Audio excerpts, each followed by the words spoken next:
Hello and welcome to the Sidescape Gaming Podcast, episode 89. I'm your host, Jake Burke, and joined, as always, by James St. Charles and Ted Libby. How you guys doing? Doing good. Good. James, describe your week, your last week between the shows. It's been.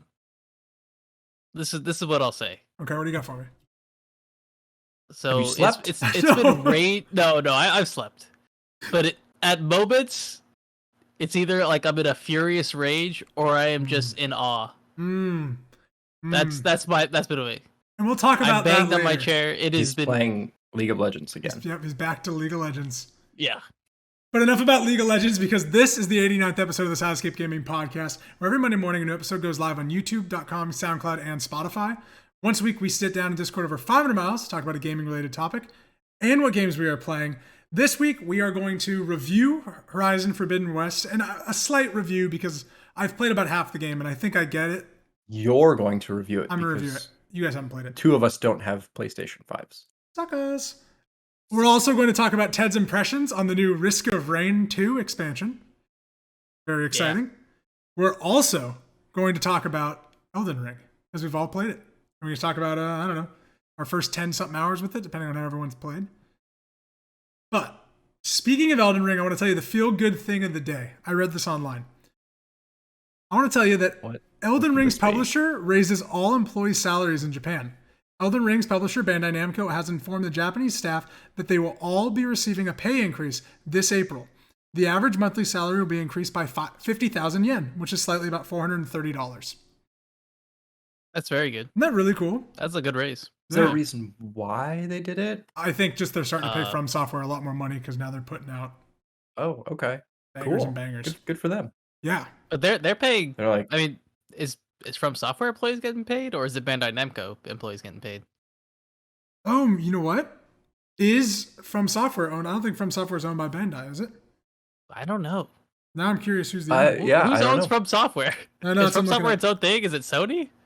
No, it's not Sony. Bandai Namco publishes, but It's I a don't, maybe they pay. subsidiary of the Kawada Corporation. What is that? That sounds very sinister. It does. I don't That know. sounds like the villains Whatever of Yakuza. happens, I feel like From Software gets paid nicely. I think so. But I thought that was very cool. Either way, someone's getting paid. That's cool that they're paying it back. We all talk about that kind of stuff in our society today. So it's so cool to see that They they're get the getting cut. rewarded. Yeah. Okay, now Ted, enough bullshit. All right, you know why we're all here. It's going to be really short. Tell me about Risk of Rain 2's expansion, and I want to know the title because I don't even know that. Tell me all the details, all the ins and outs, every single item. I've got nothing for you. It's called Survivors of the Void. It's one of those things where like I knew about this and I was excited about this, and then I forgot. Can I ask yesterday. James a question? Yeah. What? James, on a scale of 1 to 10, what would you give the name Survivors of the Void? That's probably like a 5. Okay, that's where I was at too. What if I told you there were new characters who were What? survivors See of that? the void? Yeah. But Ted, this Yep. isn't free DLC, right? How much is No, it? it's I think it's 15 right now, or 15 total, but right now it's like 10. Wasn't the It's game $50. 15? $10? No, the game is is 20 something. 25, 30. Okay. And it's like an expansion pack to it. All right. What do I get for that money? I'm not sure because Risk of Rain is I'm not sure. it's very Hidden. vague. It's very hidden. Yeah, exactly. there's a hidden stuff in it. Yeah. So I Okay. played yesterday. I played one of the two characters. One of them you just get, and the other one you unlock. I haven't seen him very much. But the character you get is like a sniper. And it's great because he has an active reload. For those of you who are fans of the active reload. Gears active reload. Gears? Like a Gears active Yeah, reload. Exactly. that's sick. So it's just a matter of like, and so I guess when you zoom in, you get to see a weak spot. So there's like a area to hit, like a headshot or something. So you hit a precise hit, and then you have to get that active reload, and it's great. It's really cool. All right. But there's a ton of new stuff. There's like 5 new stages. There's an alternate ending.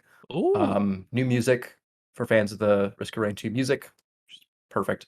And then there's like 40 or 45 new items. I think it's 40. Oh, okay. Wow, that's a lot. That's a lot. That's yeah, and there's a whole like corruption system now where you can choose to like change the effect of some items. Oh, that's cool. It's cool. I didn't even feel like I scratched the surface, and I'm sure there's so much more that is hidden away for someone else in my friend group to find and tell me about. But it was really fun. I really enjoyed it. So can I ask a question? Yeah. Because as you recall, I played Risk of Rain 2 once. beat the game my first try. Yeah. Yeah. You played it twice because the first time we played with 15 other people. Oh yeah, I don't count that as like a real try. I couldn't even hear. Yeah, I was dropped into a game where no one told me how to play, and no one would tell me how to play. Yeah, because there were 15 people. Because that was the one and only time we tried 16 people run. It's like 10 people trying to talk to each other. It was rough. We needed battle groups. I recall like you going through obviously certain stages to get to the final boss. Mm-hmm.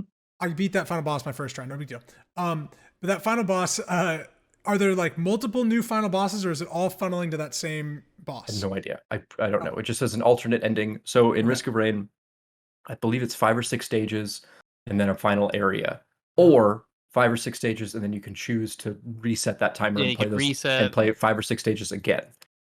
So if you wanted to, you could keep doing it over and over until you felt super overpowered and go against the final boss. I'm not sure where this alternate ending fits into all of that. Okay. It might be another choice. It might be you have to go back around one more time and then fight it and then go for this like secondary ending.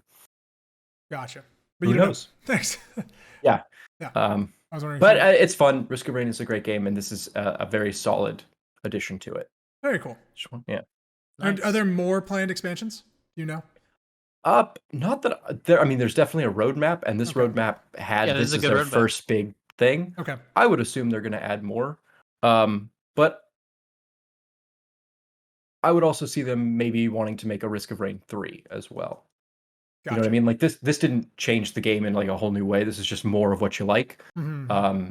And generally when they say things like the words expansion pack, it means they did a thing and they want to move on, as opposed to like season pass or DLC pack. Yeah, especially with season passes nowadays. Or they become like the next Terraria and they never.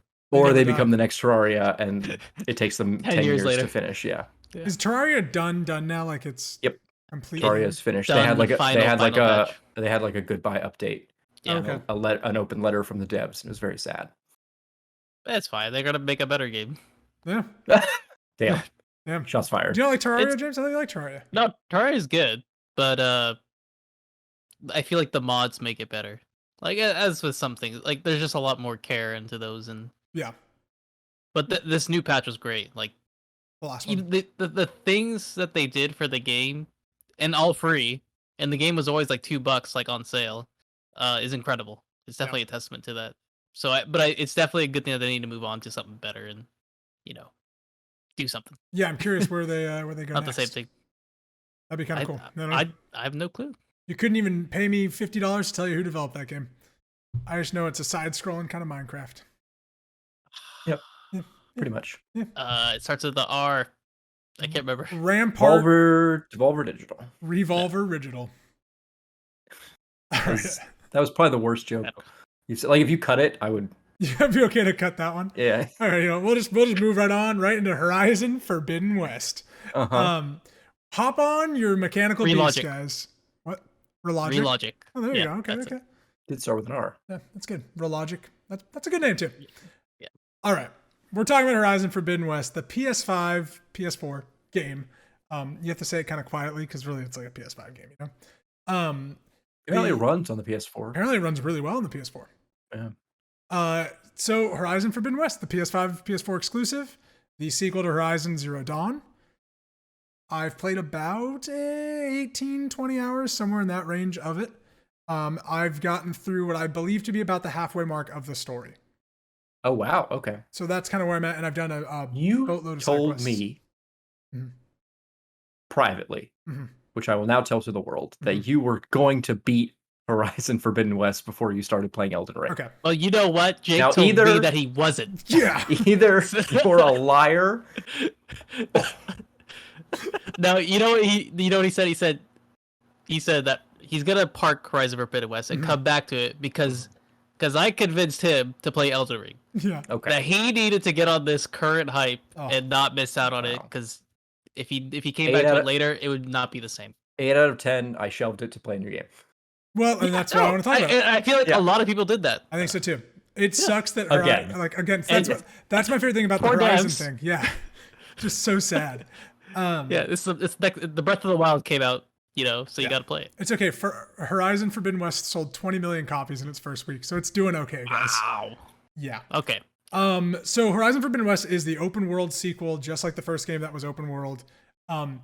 I think it's a very great game that is basically the first game again. And I've played the first game. And so I'm like, all right. Now you're playing it again. And I'm playing it again. Like, really gameplay wise, they've not changed a ton from the original. So the only really big additions is like some equipment that you can use every so often. And they give you a paraglider like Link has in Breath of the Wild. And it's hilarious because it looks just like the same thing. And it doesn't feel nearly as good and serve as great of a purpose. So what Horizon kind of is, just for people that don't know, is you are this character named Aloy. You live in a like post-apocalyptic Earth that basically restarted, and there are now like cavemen-ish like tribe of humans with like bows and arrows and spears that are like fighting these robotic dinosaurs that live in the world. And it is a cool concept because you're fighting robotic dinosaurs. But then there is also like this mystery of like where you are in the first game and who Aloy is. And that's now all been revealed. So all the kind of cool mystery that was the first game story is not really here. They do add another mystery into this of like another kind of interesting twist, which I don't want to say because it's like a huge spoiler. But that's a really interesting twist that like kind of adds that mystery to the story, but it gets lost. And I'll kind of explain what that means in a little bit. But the core gameplay itself is you go out as Aloy with a bow and arrow and you hunt robotic dinosaurs and get parts off of their bodies to then go and craft new stuff in this open world. So there are like raptor like dinosaurs in this game, and they're like robots, and I forget that they have some crazy name like Thunder Strike or something like that. And like that, and you go out into the world and you can like you slow down time with your bow, find like their weak point that you need like a part of their skull or something, and you shoot it off, and it's awesome. It is always fun. Playing Horizon, like the core gameplay of it is awesome. The fights are great. When you have to fight like humans, which happens every so often, you take down like bandit camps. That is okay. The human combat is nowhere near as good as the dinosaur combat. And then you're dodging around, you're getting materials, you're crafting armor and new weapons and different types of ammo. And there are like traps that you can use on these dinosaurs. So you can like shoot a rope into them and connect them to the ground. And like they'll try to like get out of the rope. You can like stun them. You can do all sorts of things. And there's all different elemental kind of bow and arrow stuff that you can do to the various dinosaurs. So that's like what you do all the time. Every quest is about going out, fighting a dinosaur, saving someone, coming back and telling people how you did it. You go to the Forbidden West, which is the game, which is like San Francisco, Las Vegas, and some other kind of like Tahoe-like area, but it's not Tahoe. And that's like all truncated into like where I could ride from Las Vegas to San Francisco in like 20 minutes. And the world is massive, and I'm sure you guys have seen it. The game is like by far the best looking video game I've ever seen. Yeah, it's definitely the best. It's insane. The graphics are phenomenal. It just kind of is constantly mind blowing, but it's also, I don't think it like has the most interesting things to look at all the time. If that makes sense. Like in Red Dead Redemption 2, you would come across these like huge vistas that were just like beautiful. And even if the game didn't look like what Horizon does, like the beauty of like that kind of vista. And Horizon doesn't have like a lot of that kind of moments, which I find a little disappointing, despite it looking beautiful with like how the light comes into trees and stuff. There aren't just like these like, wow, I just want to like stand at this building, or like in Spider-Man, I want to go sit on the top of the Chrysler building and just look around. Like it doesn't have that, if that makes sense. The world is a little bland. So that's my opinion. I think like was the world bland in the first game? So it wasn't, but it was also kind of hiding what it was. Like you didn't know that you were in, spoilers, Colorado until like kind of towards the end of the game. So you weren't seeing like these massive landmarks. In this, it's kind of about seeing like the landmarks of like, right. This used to be San Francisco. Like, like San Francisco's clearly denoted by a broken bridge. Like, like the Golden Gate Bridge is in this game. Wow. The Golden Gate Bridge. Yeah, imagine that, man. But then, like, unfortunately, like in my opinion, Las Vegas is like super bland. It's like all under sand, and like I kind of think of when they go in Blade Runner 2049 to Las Vegas, and like it's a wasteland, but it looks interesting. This is like a wasteland that's just like everything's been buried. I'm like, you have Las Vegas, and that's what you chose to do with it. So like stuff like that. It's like certain choices like that And goddamn, is Aloy just not a great character? She is just bland. Oh no! She's I not watched sexy some. en- I she's not watched some sexy enough. dialogue Yep. from that game, and I don't know what happened. Like, what do you? Let me get your opinion on it. So I really think the cool crux of the first game was who the heck was this girl, and why was the unique stuff happening to her, and like basically in the first game, I'm gonna spoil some slight stuff of it and also reveal who Aloy is. It's been many years. Yeah, it's fine. But like stuff in the beginning of the game is like, are you not gonna listen, Ted? No, it's fine. Okay. Stuff in the beginning of the game of the first one is like Aloy starts being the only person in the world that can like open up doors, these certain doors. She's a person that was born from this like iron door with no mother or father. Like it just one day this door like opened up and a baby was there, and that's Aloy. And so like there's like a huge mystery of like who she is, and it reveals that she is the clone of the lead scientist of like the Save Earth project as the apocalypse was happening. And basically Not a replicant. Not a replicant. Got it. No. Like she's like a legitimate clone of this person. Nice. And she's like basically come back because she could activate all of the stuff to save the world. Like she's that person. And that's like, it's really well done. Like we woven through the story of like what happened to the world. And like, it's just really well written in that first game. And I don't think the writing in the second game is as intricate and interesting. The worst parts of the first Horizon were like the politics of, I've been thinking about this a lot, where the politics of like the caveman kind of people. And like there's a new king and he's trying to make up for like his dad's shit in the first game. And I'm like, this sucks. Who cares? They're not interesting. None of your friends are that interesting. Varl and Aaron, like no one's that interesting. And this game, the second one, deals way more with the politics. I know. I was actually kind of excited for that.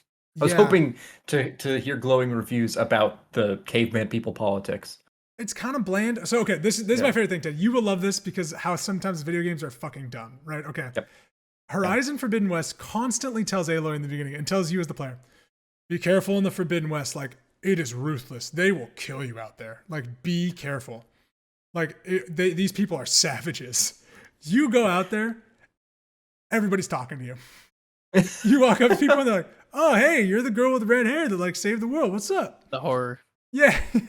No one. UK nightmare. There's a bad guy tribe, but like really no one's like, I'm gonna kill you. Like, no one's like on alert or uneasy that you're there. Like they're pretty welcoming. Like it's just weird. Like it's just video game writing that sometimes doesn't make sense.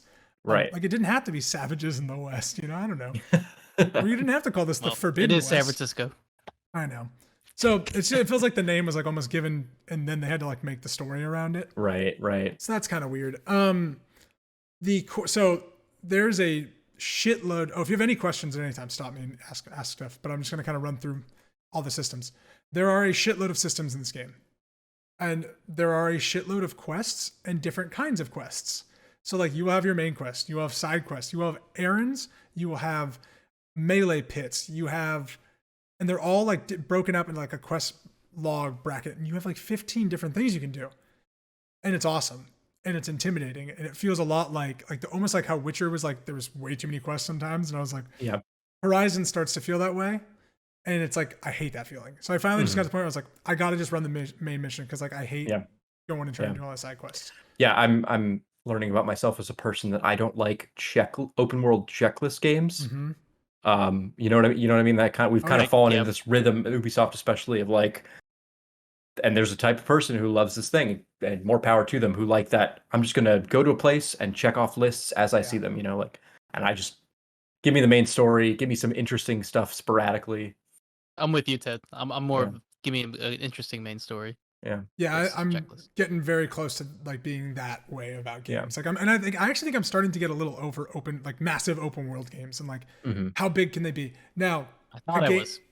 We're going to talk about one that I'm not over, but yeah, the Ubisoft checklist games and like how big can this world be kind of thing, and how many things can we offer to do, and like. Well, I think you experienced this with Assassin's Creed, right? Like, it's just too big. With Valhalla, it was like with Valhalla, I got to like 40 hours, and everything was nonsense because there was so much of it, and for me, that's actually my biggest problem with this game. There are so many different storylines and different things that you can do as Aloy and different quests that you kind of I kind of started to lose like what was happening with the main story. Right. And like you get introduced to like honestly, one of the coolest twists in a video game happens in this main story. Like, it is so clever. It's like, wow, that's cool. Okay. Mm-hmm. However, it happens, and then you never see the character that's like the twist character again for like for another 20 hours. So it's like there's no like pacing to a really interesting story. It's just like, yeah. Oh, right, that was happening. Like, Mm-hmm. I just went and did a bunch of scavenging side quests and built this cool armor. But that's right. I felt that way a lot with playing like Grand Theft Auto. Not so much Red Dead 2, but definitely Rockstar Games Grand Theft Auto of like, oh yeah, we're doing a heist. Yeah. Oh yeah, we're planning something.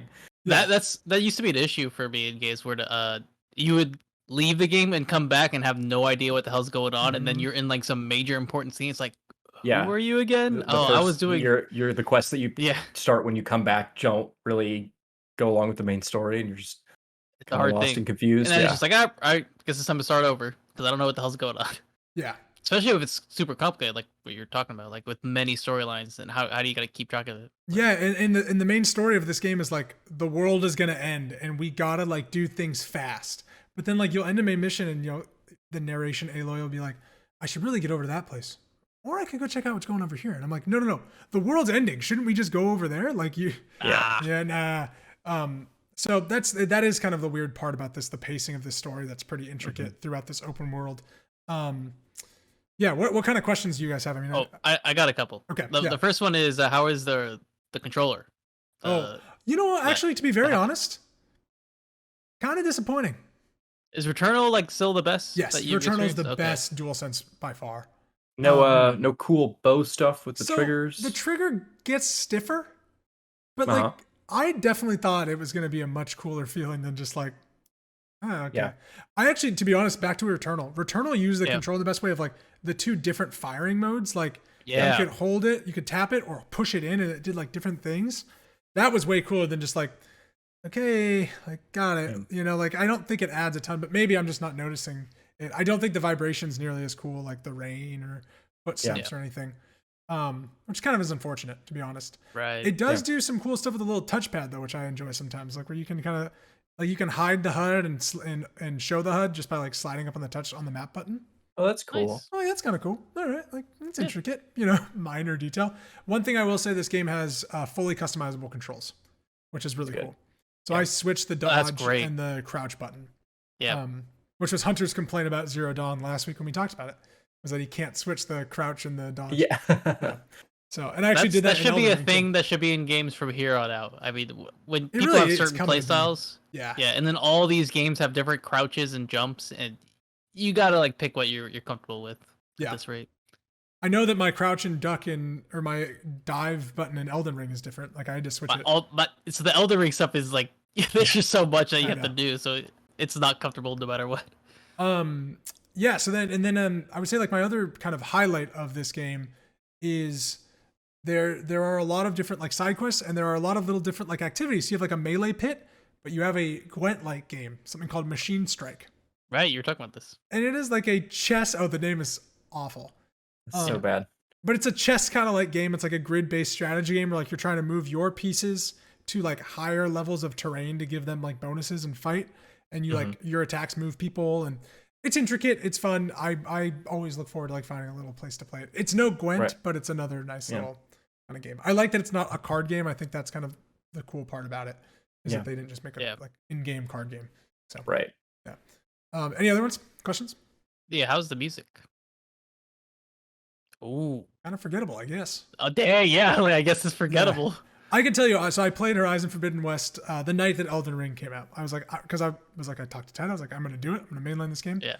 And then like, I played for like an hour and a half, and I was like, that was fun. That was whatever. Really want to play Elden Ring. I just turned on the game screen of Elden Ring and just listened to the theme song for a little bit. Oh yeah.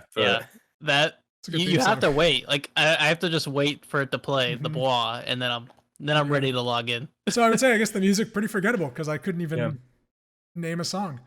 I'm trying to think. You answered my biggest question, which was, does this just feel more of the same? Yes. And you partially answered my other question, which is just about the caveman politics. Doesn't sound like there's factions to do or so there's any like kind of... there's like, and they show this in the commercials. There is a like main government out in the Forbidden West called like the Tanakh or something, and they're like 3 tribes that all work together, and there is now like a rebel group, and she's like the leader of her and like her group and her army, and like they're the evil ones, and it's like they're fighting against rebels. Oh, there is something really cool, and I am going to spoil slightly part of the game. Is that all right? It's nothing mainline story. It's just a cool thing they do with some characters. Sure. Yeah, is that okay? Tell the audience. They've been warned. Okay, so They've been warned. What is really cool and smart about how Horizon will do certain things is like the religion of the caveman people, and like where they get it from. And the like second act of the game, I think there's like 5 acts, and in the second act of the game-ish, you go and find this tribe, and they live in like what looks like kind of a museum-ish area. And they like worship these heroes, these like great fallen heroes. And they're military men. They're like this squad of like 10 military people that are like memorialized in this museum. And they think they're like visions from like these great heroes. And it's like really funny how they like interpret these like great messages and like, oh, we see these great visions. And it's like just a hologram. Yeah. Like, but there's an entire culture now, like, and the writers have thought about this of like how this culture functions based off like these visions, but they're really holograms of heroes. It's really interesting. It's like really deep in like how far they go, and that's the cool stuff about politics. But they never do anything cool with it. The ideas are just cool. So, anyways, I thought that was really cool. And I thought, Ted, you asked about the politics. I know. Every time people talk about the Horizon, is it the Horizon series? I guess. I guess so. Yeah. It makes me think that there's like a book series that it's loosely based off of. You know what I mean? Yeah. Where people talk about like, oh, it's post-apocalyptic cavemen, but like there was a future, and that's why there's robots. Cool. It just harkens back to like kind of a cheap, series of 20 novel that I would like. Oh, I'd love to read that. Yeah. But it's there's not too much under the hood. And it's too bad to hear that it's kind of more of the same. But I get it. Yeah. No, yeah. I mean, I feel like it's safe to keep it more of the same. To not do something different. I mean, I guess. There's swimming. As big. You can swim, but like swimming sucks in games. It's never been good. Swimming has never been fun ever. No. Yeah. I've never played a game and be like, man, they nailed the swimming in this game. Yeah. I love it. No. So I guess there is swimming, and like eventually you get like a thing to help, like a little Star Wars device that you can breathe underwater. Okay. It's like there's that, and the fish look cool. Eventually you have to like try to fish, and you have to like swim down and grab a fish. Does that sell you, Ted? What do you think? It doesn't necessarily. But to parry off that, like, what do you want out of Horizon 3? If this was pedaling its wheels, does it really need to bring something new, or would you be happy with more of the same? If I don't know, save the universe. So here's the deal: Horizon, the Bearded North. I don't know. Forbidden East. Depends on how this game ends. If it's more of the same, I don't think I need to play another Horizon. Yeah. Like I played 2 of them, and that's the thing is like this game is great. It's fun. It's exciting. But like, as we're all adults now, like our time is pretty limited when how much we can play games in certain times. Yeah. We can go at any minute. Yeah, any day could be our last. What game are we going to play before we die? That's what I got to ask myself every morning, Exactly. If this is it, what do I play? And you don't want to end on Forbidden West. No, exactly. I don't want to end on a game just like the 2017 game. Yeah. I want to play something modern or Ocarina of Time again. Yeah. That's fine. That's true. I could go at any minute. But yeah, like I've played this game before, and it's like that's why when Elden Ring came out, I was like, that's something so interesting and new that like this is gonna be shelved. But it's not to say it's not great. And if someone was like, what is a really good game on the PlayStation? Like, oh, Horizon, man. Like that's you want something you can play one game for a while? Go that way. Yeah. Right. So like, and I feel like I'm a little harsh on it, but like it is really fun. I've enjoyed almost all the time. I think you deserve to be harsh on it, seeing as how much you love the first game. And I like dug the first one. It was one of my great games, and so that's like for me, it's like I like it. It's more the first one, but the first one's story to me was way more interesting because it was like shrouded in mystery. Where like I don't feel like the stuff that's shrouded, like there's this really cool twist, really cool idea. Don't think there's enough mystery behind that to keep that thread going. Right. So that is like we know what happened. We know the whole history of this world now. Yeah. Okay, now it's like what's going to happen next, and I don't think that part's as interesting. Right. So that would be my only thing. But okay. I mean, I guess we'll see once you actually and I'm gonna beat complete it. Maybe something incredible happens. Yeah, like if the ending is like there is one thing that they could do, but I can't say it because it's a spoiler. But like if this place could be located somewhere differently, aliens. It's not aliens, but that'd be amazing. Pyramids, guys. Aliens building the pyramids. There's Martians in this game. That's the twist. No, there's not. Good. Okay, then I already know the third game. Colonize Mars. Yeah, exactly. There we go. Yeah, it's called Forbidden Mars. I would also say the fact that this game is not called Horizon First something. You had 0. You got Horizon 1 something. Like, I'm just a little bummed about that. Horizon First Contact. Yeah, something like that. See, with the Martians, it's all coming back. It's all coming together. Forbidden Sony, contact. hire me. Yeah, exactly. No. All right, boys. I want to talk to you about it. It's this time. What we've been playing. We've all been playing the same thing. Actually, any final questions on Horizon? I feel like we covered it pretty extensively. No, yeah. I think I'm interested once you come back to it, though. Me too. I think I want to hear once. Yeah, and I'm going to play it again. So it's obviously a game that I really do like. It's just... Yeah. Oh, my God. I think I'm in love with this next game. We're all playing Elden Ring. How many hours have you played in Elden Ring? What's your class? And then we'll kind of do another rotation after that. But I want to go kind of slowly into this. Ted, what is your class? How many hours? Well, and I would also say, tell me your Soulsborne history. That's a great thing. Okay, that's good. Yeah. Because this is Elden Ring from Software. Software from Software. And George R.R. Martin. And George R.R. Martin. You know what? Wrote text. He definitely like gave a shout out, and like one of the things like I'm thinking about is everyone's like, what did he do? What did he do? And basically, what I've come to understand is that he set the table, and From Software cooked the entire 12-course meal. Yeah, he like kind of helped with the world, and like construct. Yeah, he wrote some pretty basic He set the past to the world, so he set the background. Yeah, and then cool, they took that is. I feel like when I heard that, I was like, ooh, why don't more games do that? There is also one Game of Thrones reference in this game, which I think is very cool. Yeah, there is. All right, Ted. This is their newest game. It's the open world Soulsborne game. What did I do? I played Dark Souls when it came. There was a port that came to the PC, and it was broken, and I had to download a mod to fix it. Yes. And Namco Bandai responded by just releasing a different game and said, "Please buy that one instead." Yep. But I played Dark Souls. I beat I think 4 bosses of it. I got to the part where there was poison, and I was like, "I'm done. I'm out." I really enjoyed it, but I also like.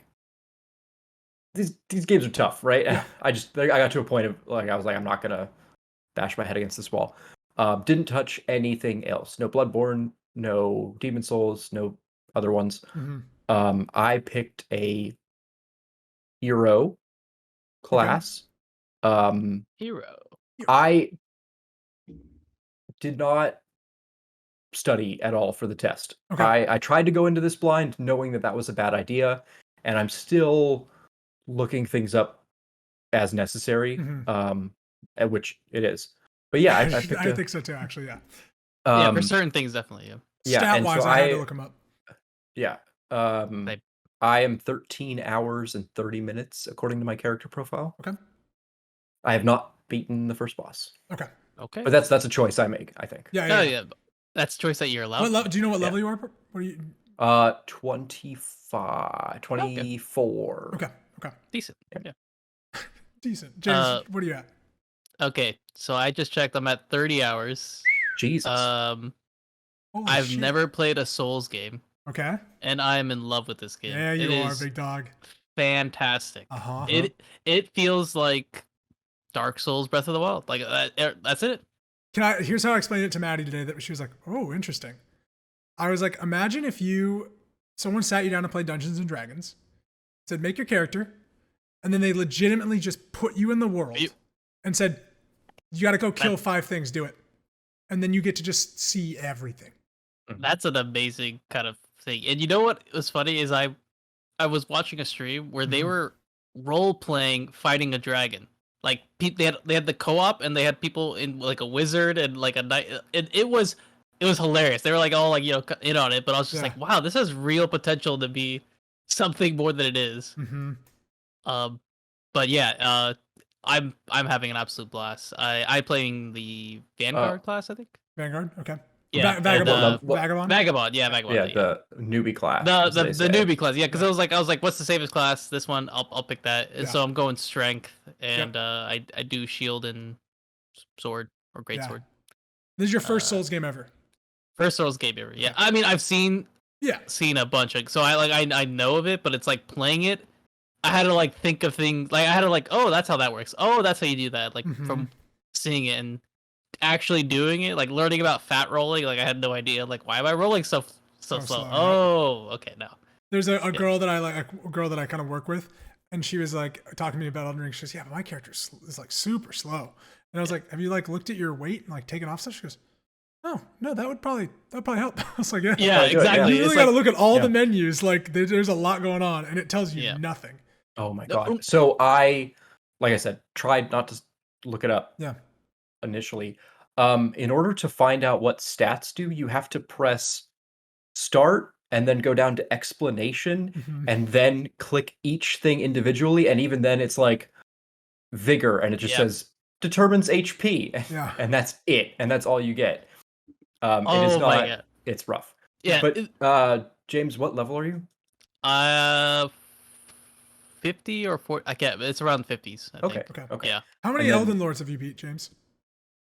I don't know. I think I beaten the first 2 for sure, and then beyond that, I beaten a couple more. But I don't know if they're not considered. I don't know if they're considered Elden Lords. Like, they're like, they had cutscenes, so I don't know. I don't know. I think you get like the massive runes or whatever they're called from them. A great rune, anyway. So I only had one great rune. Okay.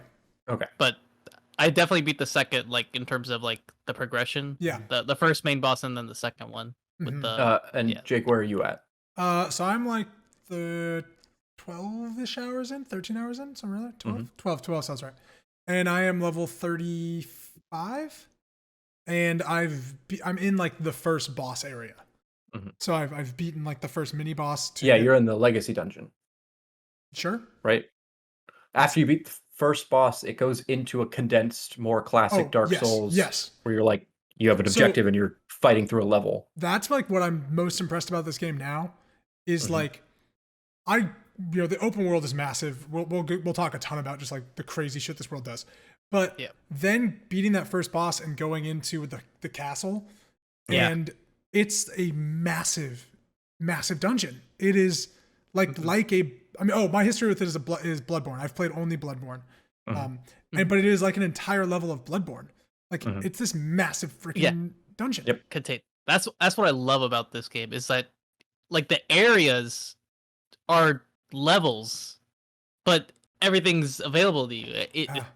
Incredible. Well, and I think we all have history with Dark Souls. All of us probably, or except for James, is his first one. But like Ted and I are history with Dark Souls. I played Bloodborne 3 or 4 times to the same point, and then it gets kind of annoyingly hard, and I'm kind of done with it because what I don't like about there's a part in Bloodborne where enemies start coming back, and it's like I don't want to deal with that.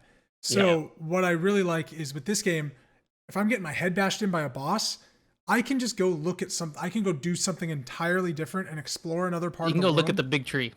Exactly, right? You know? I can go to a fortress. I can go find I can go hunt trolls or whatever. And Did you go to the caves yet? I have been to some caves. Yeah, I've been to 2 different cave areas. I love the caves. The caves are really cool. But I just think that's so smart that now this open world lets you do other things like and makes you want to earn that progression. Like it definitely solves the biggest problem of every game that came before it of like I just am stuck here and I need to bash my head against a wall and be better. And like you said, for me that got to that point where I wasn't ready to do that and therefore the game was done. That's why I never got into Dark Souls games because I did not want to get to that point where it's like, okay, I have to beat this boss. This is the only thing I can do at this point. So I'm going to sit here for like 3 or 4 hours. Whereas this game, you can sit there for 3 or 4 hours if you want. It allows you that challenge. But or I can go and explore other things and find other gear and then come back. And you don't have to just sit there and be like, okay, well, I'm stuck now and I can't do anything. Yeah, that first boss I lost. I mean, no lie, probably 30 to 50 times. He kicked the living shit out of me all the time. That boss was insane. I mean, Ted hasn't played it against it, but Ted, good luck. That's what I'll say. I played the first boss. You did? He kicked the shit out of me too. Okay, you just haven't beat him yet. Yeah, I haven't beat him, no. So like I think I used all the help, so I don't know. Me too. Yeah, I like that they had that capability, because could you imagine if you didn't have all the help to beat that first boss? Mm-hmm. Yeah, so really quick, just what Elden Ring is it is a Dark Souls game where you go out and you hunt, basically kill different enemies, gather a source like a currency, which in this game is runes. Yeah, all of the mechanics are the same. Yeah. There's still bonfires. Yep, There's still there are souls that you cash it, that you either lose when you die, or you cash in for levels. Yep. And but it's open Dark world. Souls Breath of the Wild. Yeah, but it's open world. It's basically Dark Souls Breath of the Wild. This is their Breath of the Wild. Okay. Yes, it is. No, there's the caves are like shrines.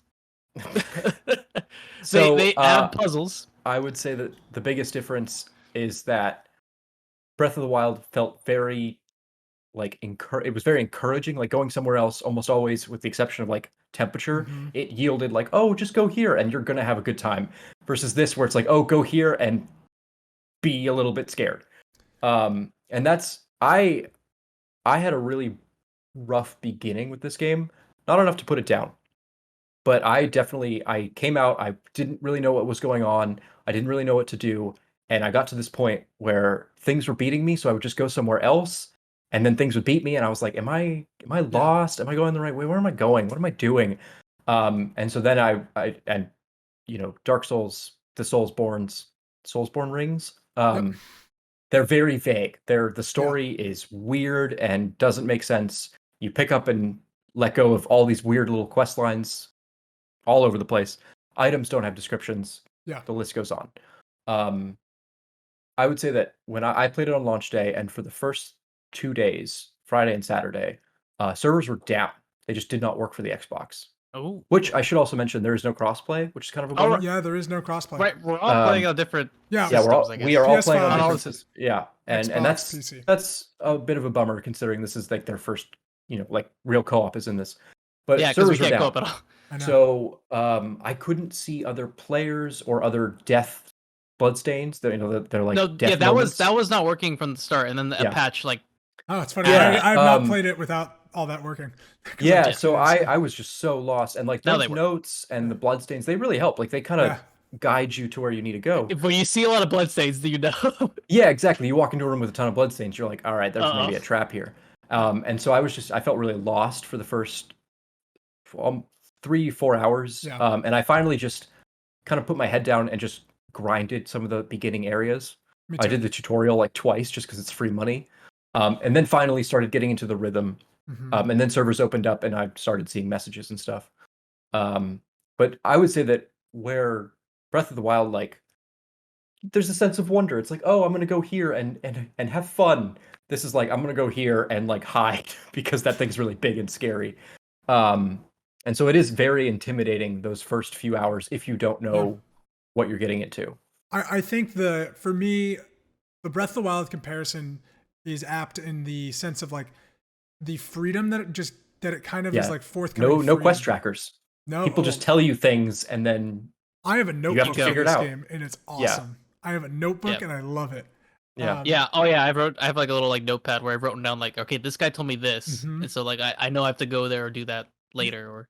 Yeah, that's how I have it too. It's like, okay, go with this guy and he's like went to a cave and this guy. Yeah, like this guy needs this from this. It's like, hey, I gotta remember to go back there. And luckily, the best feature is the map. The map is amazing. I love that I can put like little trackers everywhere. I use the tracker all the time. I use those things all the time. And it appears great on the map. Like the little one that like the blue one that you can just boom. Yeah. It's like I know I have to head that direction because I know that this goes here. It's like, oh. Yeah, I think what is so cool about this game is just like Breath of the Wild. I remember someone talking about how they designed Breath of the Wild, and it was at any point in the game you should be able to look around and see a shrine or a tower. So like that's how well that game was designed. And I feel like Elden Ring got that kind of similar thing that there's always something surprising or intricate around the next corner where like it doesn't you can see so much. Right. And the distance is crazy. You can see so much, the draw distance is insane, but like the draw distance. There's an opening area and there's like some knights in this little like a rundown fort. Okay. Then if you go north, the story kind of continues. But if you go south, there is 2 trolls with like spears coming through them, just trudging along like a giant carriage. Yep. And there's no explanation. They're not a boss. That's just the world that is breathing around you. And there's probably some purpose to that. There's some story because that's like how FromSoft is with their games. But I just love that about this game, you know. And like This world is alive. There's like Mhm. always something around the corner, whether it's gonna kill you, whether you, I mean, you were telling me about the wolves, which yeah, is amazing. Like that's something that happens, and so Space many wolves? things will get you. Yeah. No, there's Yeah. wolves that just like come down on you. Yeah, Yeah, the ones yeah. they fall down from the They sky. Fall in Yeah. the sky. I love that. And I think like where Breath of the Wild, like I was saying, like encourages you to go out. There is something encouraging about this game, but also like you feel so small in it.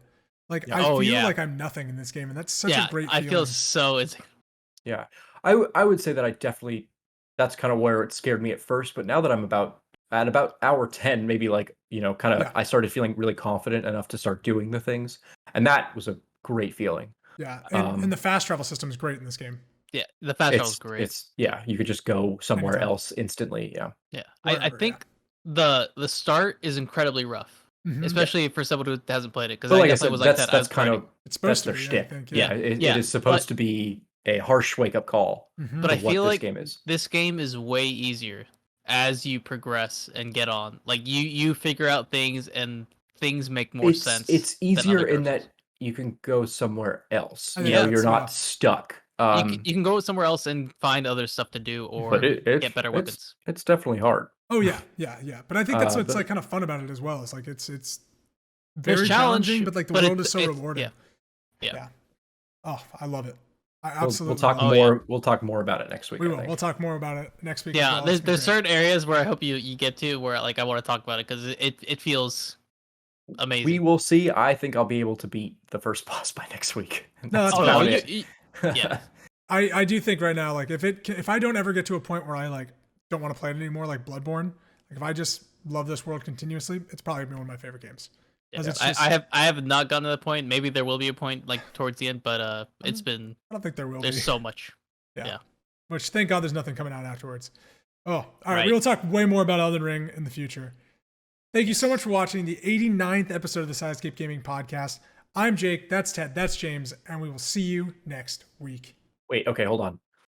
Before you Okay. you call it. Yeah. So it's all you. there's like a forest, right? In Elden Ring, there's like a Oh, forest, yeah, and there's like yeah. a There's giant. many forests. Spoiler alert: there's a giant bear monster who's asleep. Yeah. Okay, yeah, I've been there. So I gained access to the internet right as I got there. I was literally there, and it's like you're connected to the internet. And I started seeing messages. So I put down a message. I snuck up right behind the giant bear, right in his butthole, and I just wrote "Praise the rump" because you can build out a message that says "Praise the rump." It was pretty hot. It was That's trending. pretty It was a trending message for a little while there. I'm just saying. You got a lot of I'm just saying. likes. I got a lot of likes. you got a Like, lot of likes. every day, every time I log in, there's just a billion like message approved. Message approved. All right. Anyway, sorry. Yeah. Praise the rump. See you next week. Yes. See you next week.